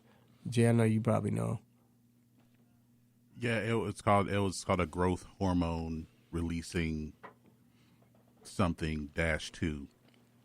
It's trash. I'm not sure what that means. Know what that means. I think it was something that's used for increased metabolism, and it has elements of steroids in it. Right, and so what happens a lot of times is that if you get found with something that could be a masking agent, that becomes a problem, right? Like it looked like you're trying to hide something, and most of the time, guess what? They're not even trying to hide nothing. They just didn't know that was in there. Like it's getting horrible. And you literally got him, DeAndre Ayton, and who else? It's somebody else, right? It's different with Ayton because Ayton, he took something that could be looked at as masking. Mm-hmm. John took something that had elements of steroids in it. It wasn't trying to hide it. Right. It was in there. But I mean, just overall, I think it's 3 players that got 25 games. And when was the last time one player got 25 games? That's what I'm saying. Like it's I don't think it's ever been like a thing. And I was reading about it yesterday. Like the NBA never even like made this an issue because they didn't want that part of them like looked at like a black eye. But I guess this year they like, look, this is what it is. Yeah. But your question again, I don't think so. For me, right? I think your question is, do you see the Hawks staying the course with John Collins being suspended? Oh, I didn't ask it, but yeah. But no, but that's right. that's okay. Yeah, that's what we're talking about, right? Go ahead. So for me, and I've been watching him since he's been suspended. I don't think it's so much of nobody. So Jabari Parker has been balling, right? It's other people. DeAndre Hunter had 4. Alex Len had 4. Cam had 7. Other than Kevin with 17, nobody else is doing nothing. Well, but that's why they're missing him because Jabari be coming off the bench. Coming off the bench he doing would be the that. scorer. Yeah, so that's what makes the question. It's gonna be hard. Legitimate. I mean, watching last night, they came off to a slow statement. I should have gave G the I should have let him hear the clip. I'm sorry. What Trey was saying. I asked Trey about should he, what was it? And he had no answers. He was like, maybe I need to. He's like, I don't know why we came out slow. Maybe I need to switch up my slow jams, pregame and all that. But they start off slow, but they battled back and got within 1 point. So, and they was playing Sacramento, but I believe because they remember they beat San Antonio without him. Right. When Trey came back, and they kind of started slow. Then Trey started slow, and each game Trey has been starting slow. But I mean, like I said, it's gonna be hard because you're talking having somebody come off the bench, as opposed to coming off the bench when you had scoring power. Kevin Huerter's on a limit restriction. He played well, but he couldn't play most of the game because he's on that restriction. Mm-hmm. So you playing the young rookies, which in a sense, you're forced to. But I mean, I think if they can go, it's 25. They go like 12-13 or 13-12. That's great for them. That's great for them. 10-15 is even good for them. Yeah, right? Because I mean, even like of course, looking at who they're playing and things of that magnitude, like even with them, you would hope for even in them 25 games, 13-12 or 12-13. You know what I mean? So yeah, I agree with you, but like somebody gonna have to step up. And as I keep saying, Jabari out there balling, man. You know what I mean? And I think the greatest thing about it is that he's doing what he know how to do. He going to the hole. He not trying to do too much extra. And him and Trey got some type of chemistry. They really got a chemistry, especially off that pick and roll. Yeah. Again, it's just gonna come within not having enough bodies. Yeah. I mean, and there's some flaws with the roster as far as how it's constructed at this point. I mean, you have a lot of wing players. You don't have a true backup point guard. And the centers have not. No one's really like asserted themselves ahead of everyone else. Like, the coach is playing all three centers, right? And they're playing like 20 minutes a game. And but no one's really like kind of standing out. Well, standing out. Bruno, we know he has to learn. Like he's learning. So, but he's been getting better. You could tell, and we were talking about it yesterday at the game where I think after that All-Star break, I think you'll see it's going to be a change because he's learning, he's picking it up, he's progressing his game. And then I thought Damian Jones played well last night. He gave him some big points and big minutes. So it's coming along, but like I said, with them losing Horford, with them losing John Collins, now it's forcing them to play where they got to guard certain people they wouldn't have to guard because you can play John Collins in that situation. So, but what young team though are you most impressed by? For me, Phoenix, man, they've been balling. And wait, and what did you say about Phoenix? We talked about them a couple of weeks ago. That Monty Williams was bringing a new. No, you said they suck. They won't do anything. You and G said that, as a matter of fact, and I told y'all I like what Phoenix is doing. You gotta have to prove that. Yeah. I just don't remember. Me neither. That's why you saw me over here like that. They go. So, but put it like this: if y'all listen to the show 2 weeks ago, I'll post it again. They said it, and I was telling them, no, man, I think Phoenix is gonna be. I like Phoenix, man. But go ahead, though. They hooping, man. Like for real. Like even in the games that they lost, right? Minus that Kings game because they got absolutely destroyed. Like when they lost to the Nuggets, I sat there and watched that game. Like it really wasn't like bad. You know what I mean? Like it wasn't. They lost by 1 point and they didn't have Aiden. So imagine if Aiden was playing. Like they looking real good. They beat the Clippers. They lost to the Jazz by 1. They lost to the Nuggets by 1. The Warriors don't really count right now. They beat the Grizzlies. They beat the 76ers. They did get beat by the Heat pretty bad, but they are like, let's say take away them 2 games that they lost by 1, they easily could be 7-1, man.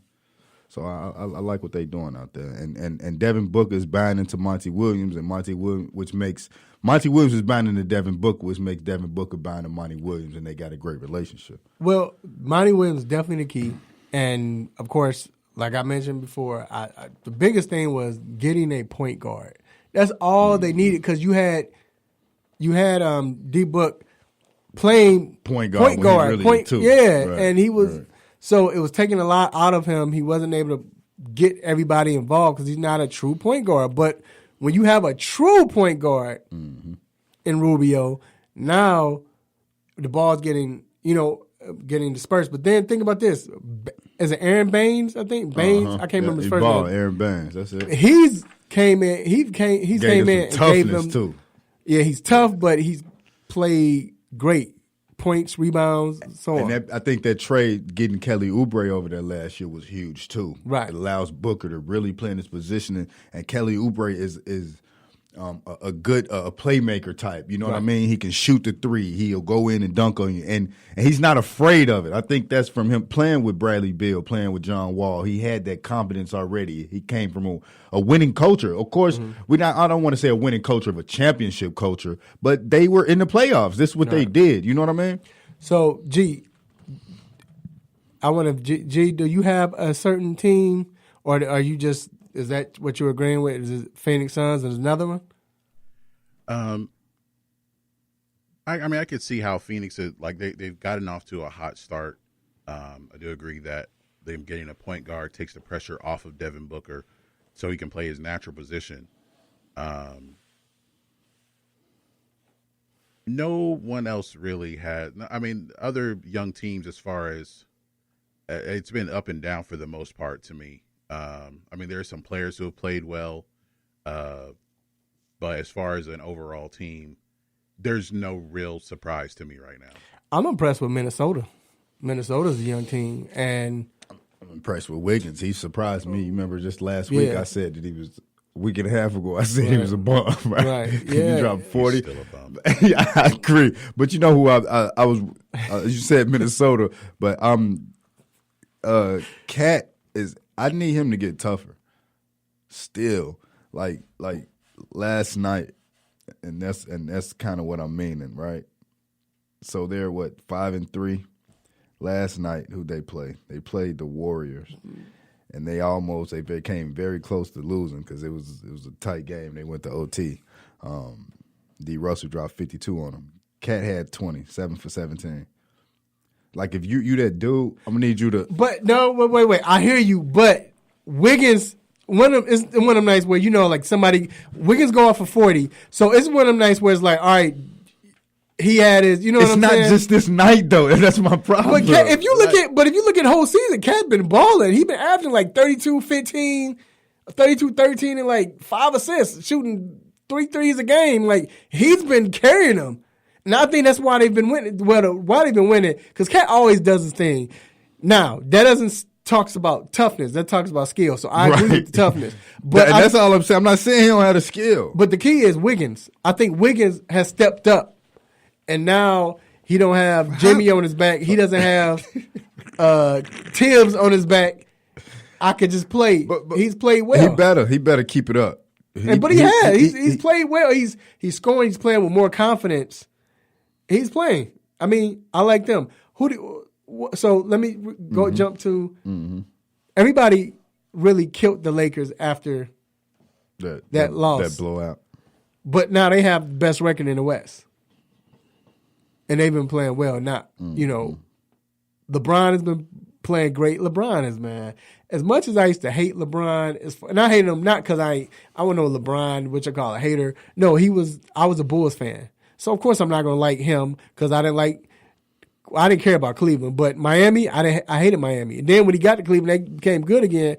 They were in our way.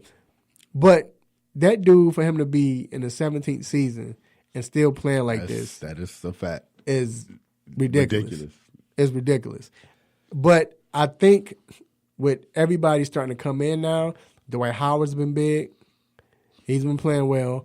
But AD's doing this thing. I don't think he's really gotten rhythm yet, but I think Kuzma's just starting to come in. I think after 20 games, and when Rondo comes back, I think this team becomes very scary. Now, let me ask you this. In their first 20 games, who did they play? I don't know. I mean, I'm looking at it. I'm saying who did they play? Yeah, they don't really play anybody. Well, but that's good because the whole point is not about who they playing; it's about gelling and getting right. And I like them. I want to see him do good. I think D. Howard been doing his thing, and I think that's very good. They say he's taking care of his body in a way that he never has, and he's accepted his role. Like you said, LeBron is doing major things, but I don't want to say I'm buying into him or not buying into him. But I want to see him play a string of games where they're actually playing somebody. You know what I mean? I want and that's what that's the legit of it. I want to not. They kind of played the Heat last night, but I hear that. But you have you have Clippers. They hadn't played. They played pretty much the same schedule. They're 5-3. You have a lot of teams that hadn't really played. There's not a lot of good teams out there. Yeah, I but guess that's that. My point is the fact that LeBron is playing well. The team is starting to play well. They're starting to gel now. When you bring Rondo in, and then Kuzma gets back in the flow of things, this team is starting to be very good, man. They got a lot of good pieces. People slam me for saying they were deep, but I'm just saying. What I want to say overall about the NBA is it looks real good. Yeah, it's like a good the look. parity is good. Like I mean, Phoenix is what 6-3, 5-3. Like, dude, like it looks good. Dallas is looking good. Luka Doncic, that's a whole nother. That's a whole nother. We might talk about him next. That dude's a beast. All right, we're gonna take a quick break. We will be back to talk about the injury report. Tua, Mahomes, significant players, y'all. Keep it locked.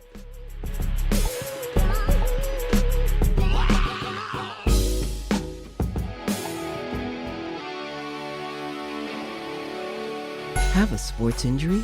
Need to see an orthopedic doctor? Ortho Atlanta is one of Metro Atlanta's largest orthopedic and sports medicine practices, providing orthopedic and sports medicine care for the whole family. With 37 physicians and 14 offices, the practice provides the highest level of care for injury of muscles, joints, bones, and spine.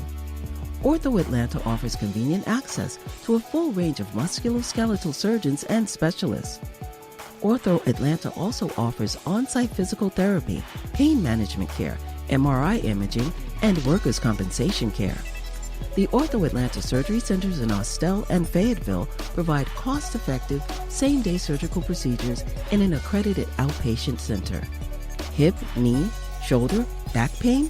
Ortho Atlanta has you covered with specialists in all areas. Same-day appointments, orthopedic care for the whole family. Ortho Atlanta, Atlanta's choice for orthopedic and sports medicine care. Learn more at www.orthoatlanta.com.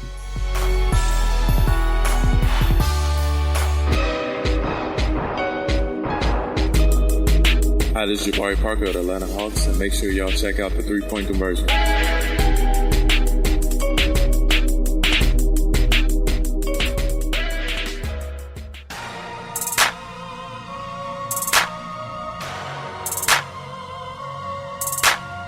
All right, we are back inside the 3-point conversion sports lounge. And we have family in the building. We have an expert in the building. We have Dr. Donnie Fowler III from Orthopedic from Ortho Atlanta. He's here. How's it going, sir? Good, fellas. It's been a while. Good to be back in person rather than just calling in. So showing off his championship. National. That is nice. I see it. Y'all better re-sign Rendon. Yeah, I think we'll get Strasburg. I don't know about Rendon, but fingers crossed. Oh, yeah. Yeah, man. Hey, get to it. Big game today, man. LSU, Alabama. This is what everybody's been waiting for. 8-0 teams. Tua comes back. They say he's looked good in practice. He's been out the last 2 games, I think, 2 weeks. Your take on this situation, do you think that he will be affected? It's his ankle, right? Yes. Yeah, ankle. Yeah. Will he be affected? Will he be effective enough to make a difference in this game? Yeah. So it's I think it's a lot of different plot lines, very intriguing to watch. So yes, high ankle injury, had the tightrope procedure, which is what he had done on the other ankle last year and came back fairly quickly. He's going to play. I think it's pretty clear at this point he's going to play. He's moving fairly well, though some of the people that have been watching him say he clearly doesn't look 100%, that he looks good enough to play, but not 100%. So I actually, in a way, kind of think it can still help Alabama because LSU doesn't really know what to expect and what kind of game plan and what kind of plays are going to really run with him. So I think it's more of an unknown, and Alabama can use that a little bit to their advantage. So I don't think he's going to be his 100% self, but I do think he'll be effective effective enough to make a difference in the game. Who you have winning? I don't want them to win, but somehow I see Alabama pulling it out and winning. So I think LSU gets in. I think LSU wins. They've won the last 8. I think 8 times. Alabama, LSU. But see, I think the problem is, and we'll go to our question. The problem is, I think it's more of LSU's offense wasn't there, and I think their defense has gotten better the last few weeks to where I think they're ready. And it's, but hey. You're right. Alabama's beating them, but I think now with the offense, Tua, I don't know. I mean, even based on what you said, one wrong hit, though. Right. Tua could be right back. Yep. Right. Like one roll up or anything like that. Now, it's been rumored that Steph Curry might miss the rest of the NBA season with a broken wrist. So the broken wrist keep it play out for 78 games. Yeah. And we forgot to add, do we need to give them a stop it for saying that? No, just go ahead. Well, so it's an inch. So apparently it was his second metacarpal, which is the kind of the one bone in the hand, just above or just below the wrist, however you want to say it. Mm-hmm. They initially said 3 months, which I thought was somewhat more of a conservative but realistic time frame to come back, because you figure at least 6 weeks to let the bone heal, and then with it being your hand, at least probably another 4 to 6 weeks to just kind of get your motion and strength back in it once you've let the bone heal. I think the whole season is certainly a little aggressive. I think some of that is probably because of how the Warriors are starting out and who they have left on that roster, and why would you rush back your star player if you're below 500 at that point in the season and not going to make the playoffs? So I honestly think a lot of it is just going to depend on where the Warriors are at in the playoff, picture come 3 months from now, as far as what they do. And the playoff picture? And of course, Steve Kerr came back and said, "We never said he wasn't going to play. We said that we're going to reevaluate him in 3 months, and then we'll decide." I don't. They gonna be a top 5 pick if he don't play the rest of the season. Yeah, I just can't see him not playing. But could you imagine them getting a top 5 pick and having Clay, Dre, and Steph back next year, and the experience that those players got?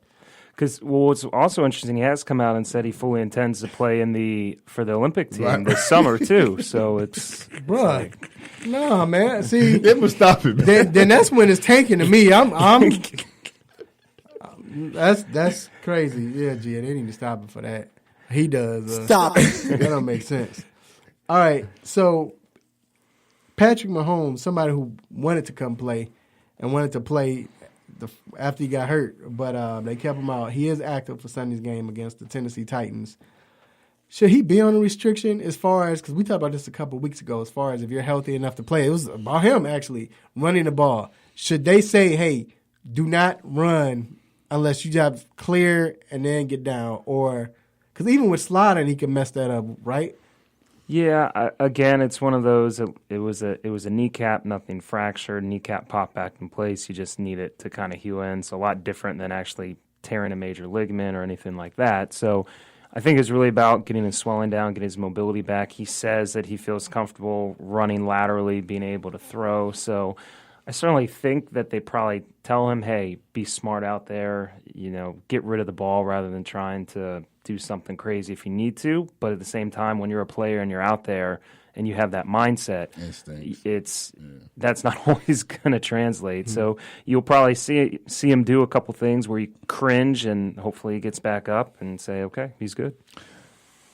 With that injury, like me personally, I don't think that's nothing that would have happened from him compensating from his ankle injury. Would those two even be? Probably not. Not for the dislocated kneecap is such kind of a random, rare thing. You just have to be hit at the exact right direction or twist, and so I don't think it's secondary to any compensatory ankle issue. Okay, now the Steelers running back James Conner is listed out for a second game. Do you think it's more of a discomfort or not being able to deal with the contact? Yeah, they haven't released a lot about really what's going on with his shoulder. It sounded more of like a AC shoulder separation. I've heard different things, but when you're running back, when you're lowering your shoulder pads and you're taking hits, I don't think it's him like you said, risking any further damage. I think it is a comfort and pain standpoint where if he gets hit on it and sets himself back even further, then you're looking at longer time and having to rehab. And so I think they're just trying to get him as close to 100% as possible before he starts having to take hits on that shoulder again. Yeah. He's trying to be labeled as injury prone. He is. So, yeah. Because he missed last 4 games of the season last year? Mm-hmm. So, now, Adam Thielen, I think T.Y. Hilton, they've both been bothered by strained hamstrings. It's funny because Derrick Rose is going through this in the NBA. But what is the length of time that this injury can linger? Like, how long can this affect them? Yeah. So, I mean, we've talked about hamstrings, I think, and other guys throughout the year. They're always different. You have grades 1, 2, and 3 of the severity of a muscle strain or injury, with 1 being minimal and 3 being pretty severe. So, it seems like the one that Thielen had, which was a few weeks ago, is significant enough where we're still here and he's not able to play. He tried to go out last week, and you saw.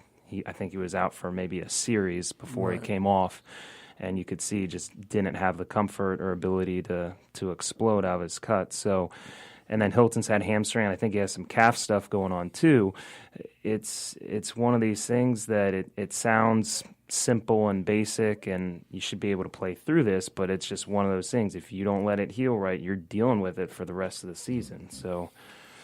Well, It right. can turn into a torn hamstring. Yeah. You get a torn hamstring, then you can go ahead and get on the sit down for the rest of the year. Right, yeah. Well, all right, Doc, we definitely appreciate you coming on. Hopefully you can stay for a little bit. And we're going to take a quick break. Once again, it's Dr. Donnie Fowler, orthopedic from Ortho Atlanta. And we're going to take a quick break, and we will be right back.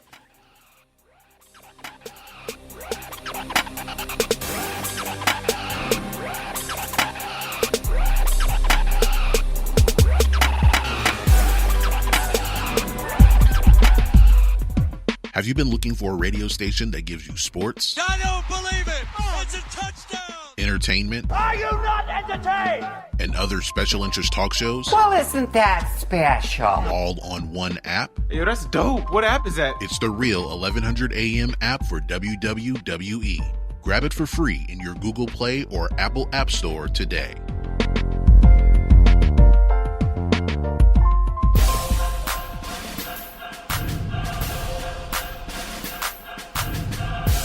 This is Mari Stoudemire, and you listen to 3 Point Conversion Radio.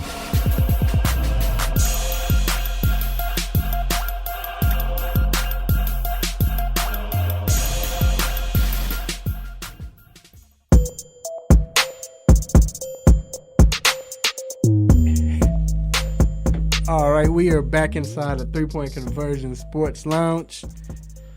I think it is time for Is This Really Happening? And this is we're going to let G take it away from here. What do you have, G? All right. Welcome to the latest installment of Is This Really Happening? Which I find 2 stories that are just bizarre, to say the least. Okay, so for this first one, this story kind of went viral this week, but a man in Iowa who was serving a life sentence died, but was brought back to life. And now, because he died and was brought back to life, he feels his prison sentence should be over. I've read about that. I got to ride with him. Is this a stop? This should be a stoppage. Hey, you ain't give me 2 life. You gave me 1 life sentence. I died. Oh, wait. He died and they brought him back to life. Yeah. It's ridiculous. Like, he's serious, too. Like, he's serious too. This man was found guilty of first-degree murder over 20 years ago, sentenced to life in prison without parole. He was in the prison hospital where his heart was restarted 5 times. He signed a do not resuscitate agreement, And his brother even said, help him with pain, but don't resuscitate him. But he was resuscitated. Oh yeah. Oh no. They bogus. Of course. I ain't even know that part. They bogus. They wrong for that because he said he don't. So y'all gonna. I died. Y'all gonna bring me back so I can stay in jail for some more time? No. What you think, Daddy? I mean, the medical legal ramifications behind going against a DNR like that do not resuscitate. I mean, they certainly have some kind of liability to sue and be compensated. The family, at least, but I can't see anyone convincing them to let him go. He definitely not getting out of jail. No. But he should, though. Look, I did life. That was my life. I was gone. I was good. You brought me back don't bring me back to suffer anymore. I don't want to suffer. No, they said you killed that person. Right, no, you gonna live. What you gonna do is you stay here till we can't bring you back no more. We'll pay your family, but you're going to suffer. You stay. So the judge, he was appealing the decision, and the judge just said he is either still alive, in which he must remain in prison, or he's actually dead, in which this appeal doesn't matter. But that's bogus though. That they do not resuscitate it. Yeah, that's bogus, man. But like Doc said, man, that can become a real problem. Like seriously, legal ramifications, man. If I say do not resuscitate, you supposed to. What's the second story, G? All right, so this second story, this takes place in South Carolina, which I wasn't surprised. My first guess was if someone was to guess the state with the story, I would have guessed Florida, but it was actually South Carolina. So a man in South Carolina was basically used as forced into labor, as far as like he was used like a slave, pretty much. Okay. So this man is mentally disabled, and he was working in this restaurant as a dishwasher, and the owner of the restaurant withheld money from, so he wasn't paying him. He made him stay in like this little room behind the restaurant, and he was the owner didn't pay him, and this went on for 23 years. And the owner was finally arrested and charged with 1 count of forced labor, and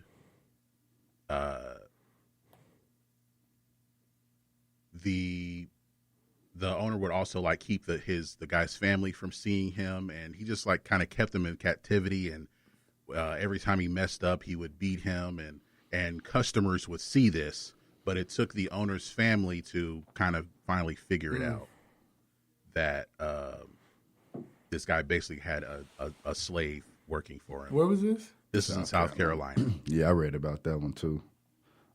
Yeah, that's sad. He actually got arrested and got sentenced already? He was sentenced to 10 years in prison. Yeah. And he has to pay restitution of over $250,000. That's sad. That is. You know what though? On a kind of lighter note,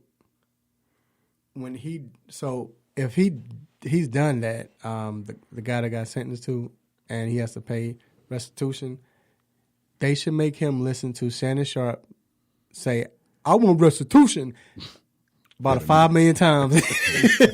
Just playing in his ear. Oh, it's probably finna go down for him in jail, though. Oh, yeah. You already know that. Yeah, he's an older white man. Am I correct? Yeah. Yeah, it's probably about to be. That's horrible. It's about to be problem. I mean, like old, too, like 50 or 60. Like, he's an old guy. So what tipped the family off, though? Well, they actually, like, saw it. They saw it happening. Like, he was, like, beating the guy with, like, pots and pans and stuff. Wow. Yeah. But did it ever come out? I mean, yes, it was forced labor, and I mean, people are cruel. But was it a particular reason? I mean, did he ever say why? Like, was he just being bogus, or something happened? Just cruel. It's just people out there like that. Like seriously, there's really people out there like that, which is Another sad Oh well. episode. That story is bizarre. I hate that, but that story about dude dying and he gonna take it to the Supreme Court. What? You don't think he getting off? No, he ain't. He's not getting out. But if I was him, I would take it as far as I can. You didn't give me 2 life sentences. You gave me 1. I died already. I just came back. That's not right. Yeah, man. He need Johnny Cochran. But now, I mean, so other than the legal ramifications, what can they really do? They can't kill him.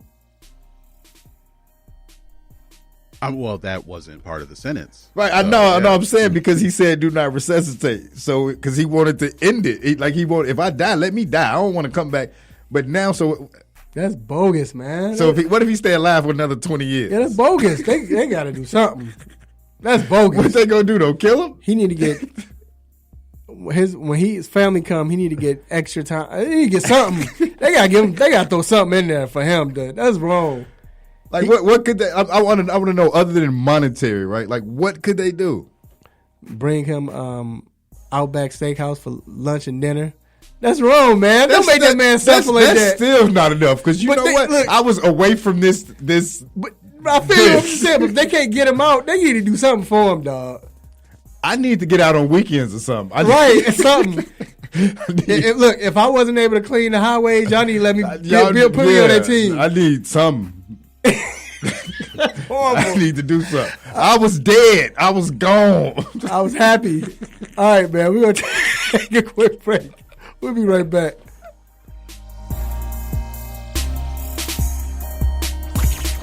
What's good, family? I'm Marlon Sucker Free Jones, a Sucker Free Life Double LC, and I'm locked in every Saturday to the best sports show on the planet, the 3-point conversion, with no team or no players off limits. So let's talk sports, the best of the best, the worst of the worst, and everything in between. Can you dig that?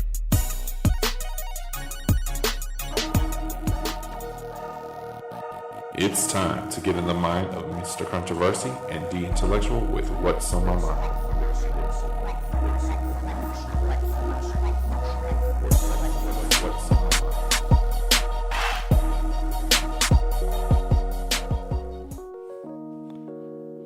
All right. We are back inside the 3-point conversion sports lounge. And segment What's on My Mind? What do I have on my mind? It's a lot going on. I'll talk about what's going on in football. Cam Newton, we talk about that situation and the fact that it's possibility, as D said, he might not be playing again with the Carolina Panthers. And if that is true, who do you blame? Do you blame Cam or do you blame the way they've handled him as far as they've ran him? We've talked about Lamar Jackson, right? And with Lamar Jackson, they're running him 15 times a game, off tackle. And yes, he doesn't take hits. But again, this guy can possibly ruin his career, shorten his career. And you look at the two. You look at RG3, his situation, what's happened to him. You put all 3 of them together. These are guys that have or had promising careers. And my question is, but if they have the talent, how do you keep that talent bottled up? You know what I'm saying? Like, I don't want them running Lamar Jackson like that, but at the same time, it's working. He's a beast. But he's a quarterback too, and he's going to get better. So you say, maybe we'll stop running him at quarterback. Okay, that's true. Because the thing is, like I said, with Cam, RG3, and Lamar, what's different about them versus Vic?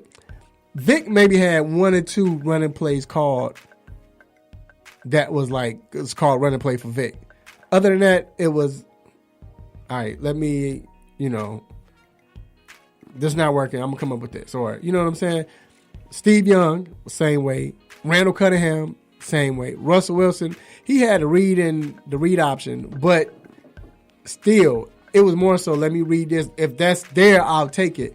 But not necessarily, we're running a sweep. We're running off tackle.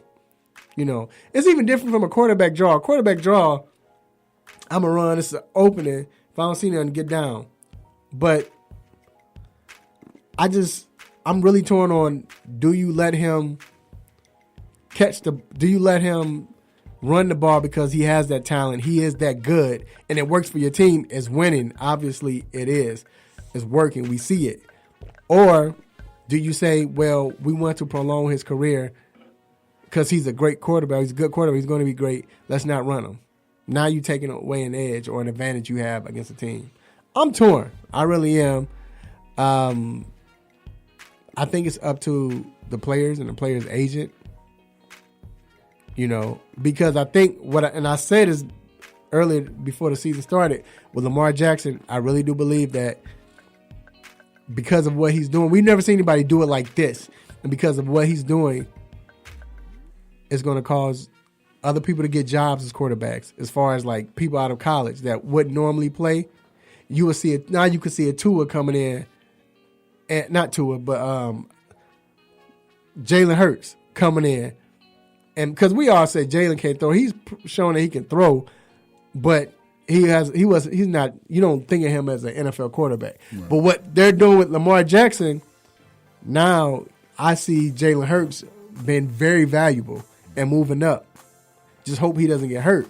Just as long as he's not running 20 times a game. But hey, so that's what's on my mind. I can't wait to see what happens. But he's about to be a true pioneer. I don't blame Ravens for doing this. It does concern me, but again, man, you have this great talent. You want to use it, and that's what's on my mind. Yeah, I agree. You definitely take advantage of his strengths. Yeah, you got to. It's man, but like I said, I just hope it doesn't hurt his career. But it is time for some different music. And when you hear this music, what does that mean? It means it is time to let you go. But before we let you go, we have a couple of shout outs. And stay tuned because you might be one of them. First, I want to give, I was about to say giving honor to God. I was about to say that. But I want to give shout out to the Almighty God. I guess I can say giving honor to God. Man, I appreciate God for doing what he's doing. Give me this platform to do what I do, say what I say, make people upset, mad, want to give me the stop it button. I appreciate it. I also want to thank Jerry Jones for they're doing well. And Jerry Jones, you're doing a great job for Dallas. Thank you, Raphael. Also, you're welcome, Jerry. I want to thank our guest, Deshaun Tate, for coming on. And also we thank, he's family also. And then we thank family right here. My cousin, Dr. Donnie Fowler III, orthopedic from Ortho Atlanta. I want to thank our sponsors, Ortho Atlanta, Sucker Free Life LLC. And also, I want to thank Seneca's Barbershop. G, appreciate you, man, for doing what you do. And, of course, my man he's probably 45%, but did his thing today. My man, D. Yeah, I want to thank everybody for always listening, friends, family, and everything, for always listening to us wherever we at, Facebook, Instagram, everywhere that we go, tune in. You know how I go. Special rest in peace for my cousin, Toyquan Darby. My family, we going to make it through. Y'all know what it is. We always stay the course. And just shout out to everybody for always listening. Yes. And also I want to thank my family and friends, beautiful wife, children, cousins, aunties, uncles, nieces, nephews, grandparents, brothers and sisters, play cousins. You all love family. Let family know that you love them while they're still alive. Also, eat good. Stay away from Popeye's chicken sandwiches. And love family, like you said. And love family. And stay away from Popeye chicken sandwiches. Yeah, because it's a lot of injuries. Dangerous, right? It's a lot of injuries. Don't get stabbed. Don't get stabbed. Or slammed. Or slammed. Did you see the old lady get slammed? Right. Yeah, it's happening. It's I don't real. even want no Popeyes, let alone the chicken sandwich. Or come to Douglasville because it's empty. But either or, watch sports. Big game today. Penn State, Minnesota, also Alabama, LSU. Basketball, NFL, so much going on. Of course, support Ortho Atlantic. Not just support, go there. You need them.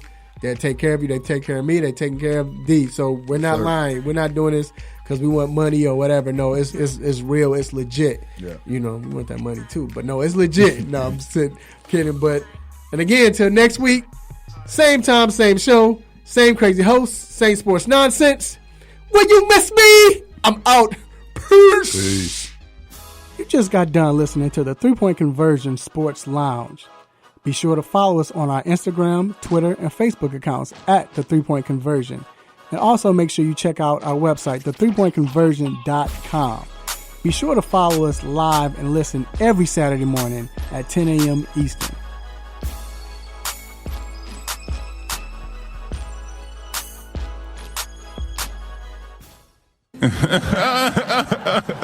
Stop it.